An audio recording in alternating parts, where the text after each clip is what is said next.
If you see this error message on Crunchyroll and the error says, oops, something went wrong, try again.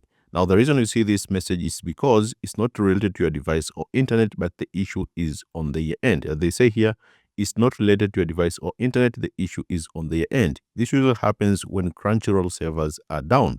If you go to various forums like the Crunchyroll subreddit, you can see lots of people complaining regarding the same issue. So it's not just you. Now, you'll need to wait until the servers are restored. Just close the app or Crunchyroll page if you're on a browser. Wait for a few hours and relaunch it again, and the issue should just resolve by itself.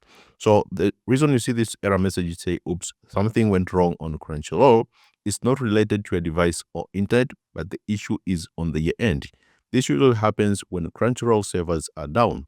You'll need to wait until the servers are restored. Close the app or Crunchyroll page if you're on the browser, wait for a few hours and relaunch it again, and hopefully this will just resolve by itself. Thank you so much for watching this video, and see you next time.